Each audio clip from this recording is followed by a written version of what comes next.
Named Ophelia, who apparently committed suicide. Now, everyone has the question, was it really a suicide or not? We're about to find out. Here's what we know. Gertrude was the one who found her body on the side of the river. Gertrude is also the queen, which makes her suspect number one. Gertrude is Hamlet's mother, who was Hamlet Ophelia's boyfriend. Bam, we got suspect number two right there. Gertrude insists that it was a suicide because apparently Ophelia was mad. So then we went to go have a little talk with Hamlet, the boyfriend. Yeah, well, I didn't kill her. I was in a boat back from England. I couldn't have. But you know what that did? My uncle. You know, he killed my father. That power-hungry son of a... I'll just say this. He murdered once for power. I'd say he'd do it again. His hell-bent on destroying my life. You know, he's the one who sent me to England. Because I'm apparently crazy! Can I go now? Can I go now?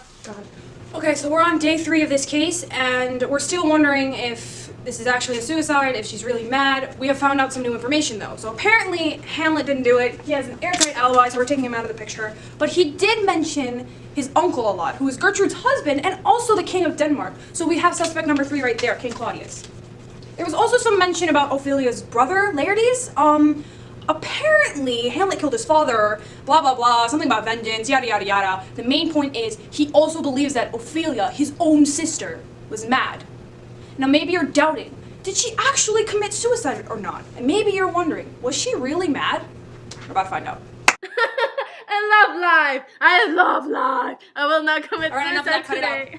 So now that we've established that she's not suicidal, but she's just missing a few screws, let's have a look and see what's up.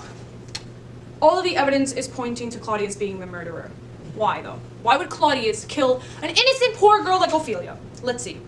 He kills his brother to steal the throne. Hamlet goes mad. He sends Hamlet to England to get him away. He kills Ophelia because she probably knew a little bit too much about the family business, so he shut her up. Makes a lot of sense, no? One problem. Kings don't get their hands dirty. They always have a hitman. Which brings us down to suspect number 4. Horatio, the servant.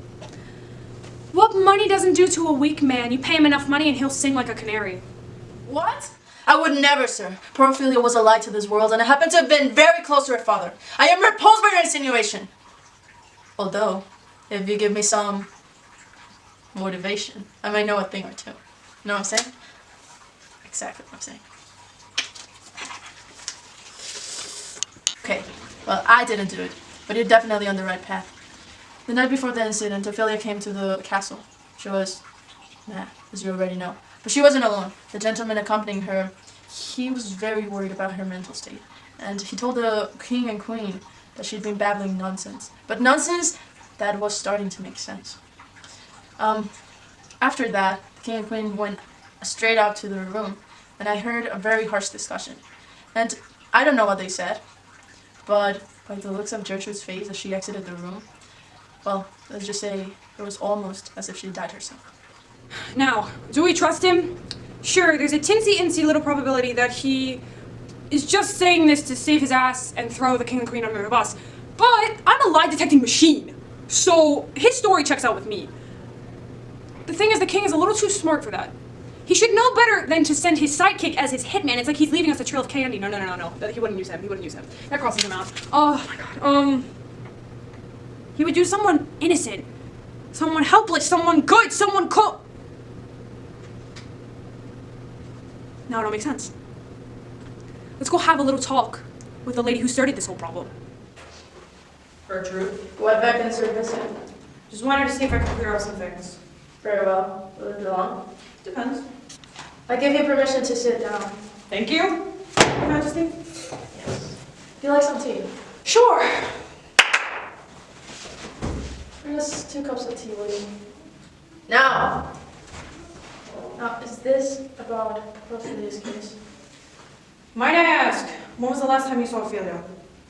Why ask something that you already know? She was babbling nonsense. Nonsense. That made sense. It's rude to interrupt the queen. I'm sorry, I'm just here to clarify things, right?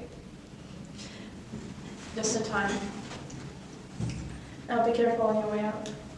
I'll cut to the chase. Here's the theory. Your fair lady turned mad. She starts blabbering, her lips flapping away to anyone and everyone. Your husband. Are you insinuating the king? It's rude to cut off your guest. Anyway, as it says here, your husband was afraid that he would stain his name, that Ophelia would stain his name, and threatened his seat of power with her nonsense, so he took her as a threat. He got rid of her and made someone else do it. The question is who? Who would he make do it? Do you have any idea? I will not speak against my husband. Speak against your husband? If he's innocent, why would you have to speak against him? Anyway, if someone was forced to do such a thing, it would be against her will. She could have been coerced, blackmailed, or even made victim. Oh, I'm the victim. Screw you, bitch!